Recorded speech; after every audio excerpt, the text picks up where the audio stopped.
Now we use this Einstein photoelectric equation in determination of this Planck constant and work function. For that we are going to use this Einstein photoelectric equation here, that is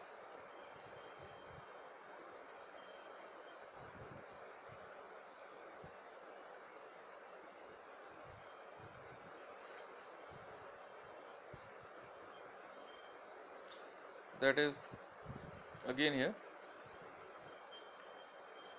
K max equals to h nu minus W naught. W naught again equals to h nu naught. Now if V naught is the stopping potential, in that case the K maximum equals to E V naught. V naught is representing the stopping potential here. This V naught is representing the this V naught is representing the EV naught, representing the maximum kinetic energy of the photoelectron. Now we put the value of K max equals to this EV naught in first equation there. We get EV naught equals to h nu minus W naught.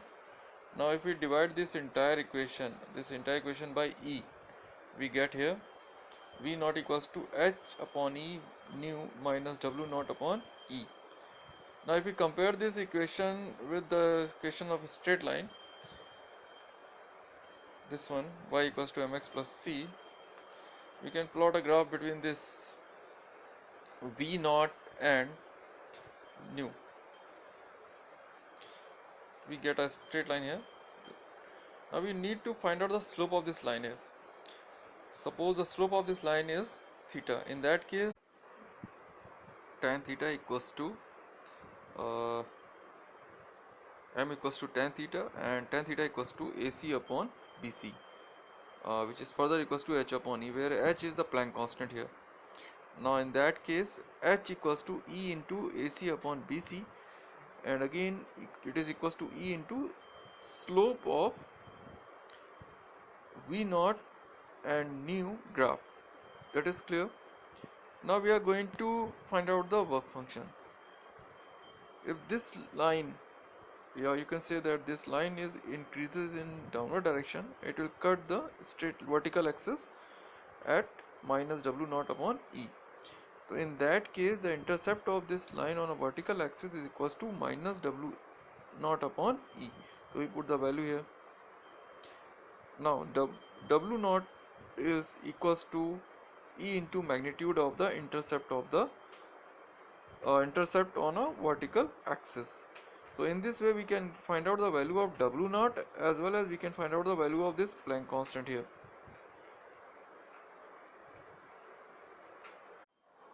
Dual nature of matter was explained by de Broglie, and he suggests that a matter particle is in motion will display a wave-like properties.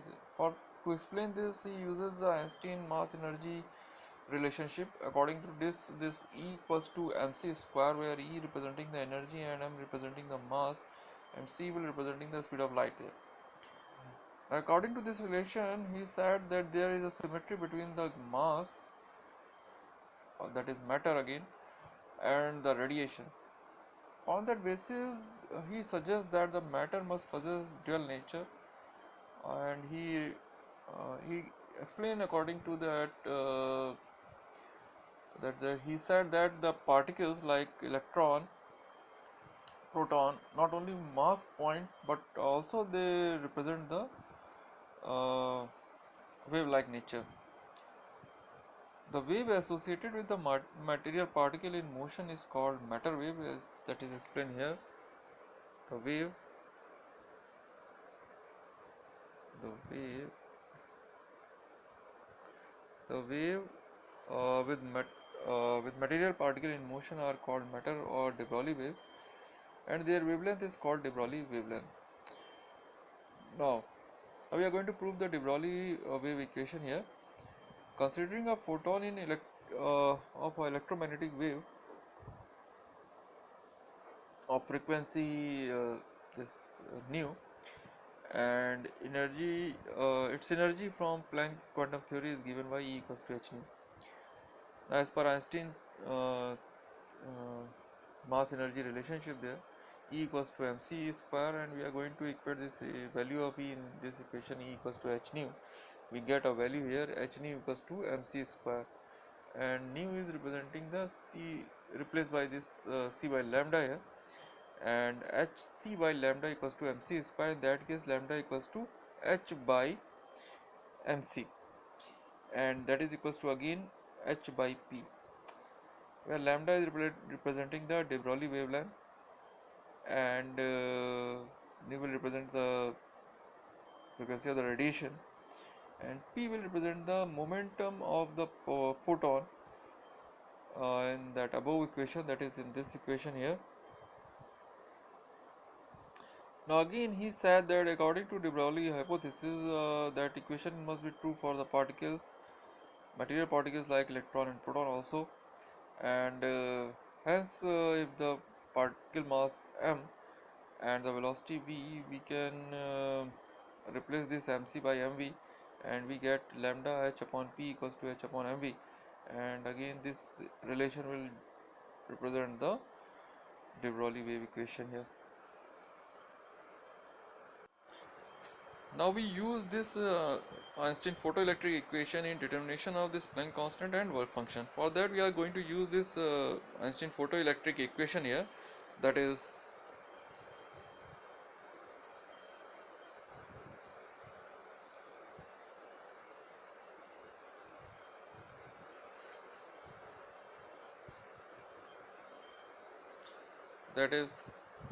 again here k max equals to h nu minus w naught. W naught again equals to h nu naught. Now if V naught is the stopping potential, in that case the K maximum equals to E V naught. V naught is representing the stopping potential here. This V naught is representing the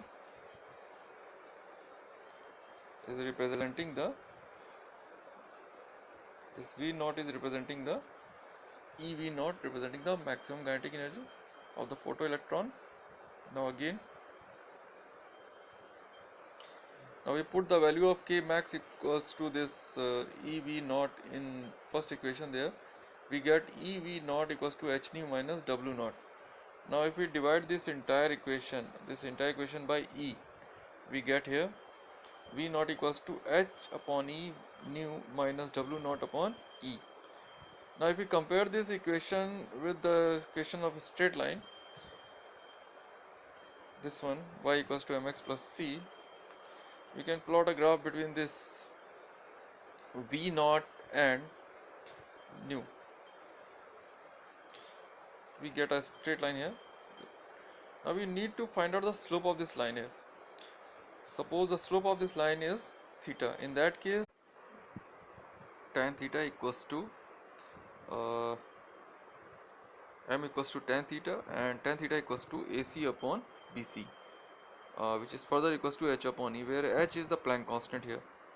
Now in that case, h equals to E into AC upon BC, and again it is equals to E into slope of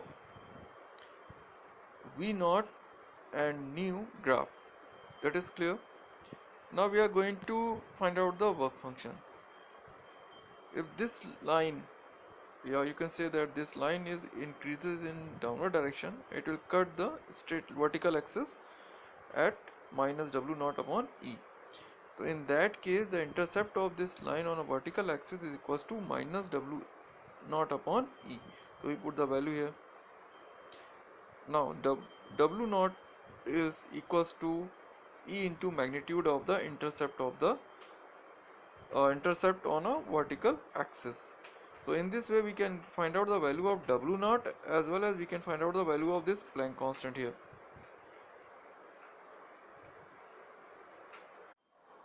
Dual nature of matter was explained by de Broglie, and he suggests that a matter particle is in motion will display a wave-like properties. To explain this, he uses the Einstein mass energy relationship. According to this E equals to mc square, where E representing the energy and m representing the mass, and c will representing the speed of light there. According to this relation, he said that there is a symmetry between the mass, that is matter again, and the radiation. On that basis, he suggests that the matter must possess dual nature, and he explained according to that he said that the particles like electron, proton, not only mass point but also they represent the uh, wave-like nature. The wave associated with the material particle in motion is called matter wave, as that is explained here. The wave, the wave, the wave with material particle in motion are called matter or de Broglie waves, and their wavelength is called de Broglie wavelength. Now, we are going to prove the de Broglie wave equation here. Considering a photon in of an electromagnetic wave of frequency this nu, and energy its energy from Planck quantum theory is given by E equals to h nu. Now, as per Einstein mass energy relationship there, E equals to mc square, and we are going to equate this value of E in this equation E equals to h nu. We get a value here h nu equals to mc square, and nu is representing the c replaced by this c by lambda here, and hc by lambda equals to mc square. In that case, lambda equals to h by mc, and that is equals to again h by p, where lambda is representing the de Broglie wavelength, and they will represent the frequency of the radiation, and p will represent the momentum of the photon in that above equation, that is in this equation here. Now again he said that according to de Broglie hypothesis, that equation must be true for the particles, material particles like electron and proton also, and hence if the particle mass m and the velocity v, we can replace this mc by mv, and we get lambda h upon p equals to h upon mv, and again this relation will represent the de Broglie wave equation here.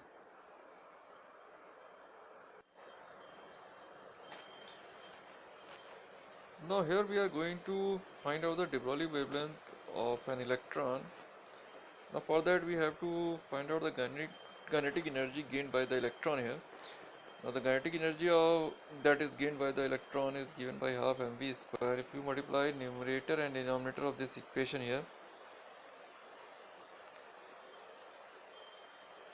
numerator and denominator in this equation here, you will get 1 by 2 m square v square upon m, and in that case m square v square representing p square here, and that is 2m.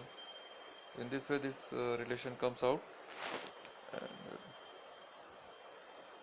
now this kinetic energy gained by the electron is again given by E into V, where V is the potential difference. Now if we put this value here, you can find out the value of P here. P equals to under root 2m by 2m k, and k can be again replaced by this EV.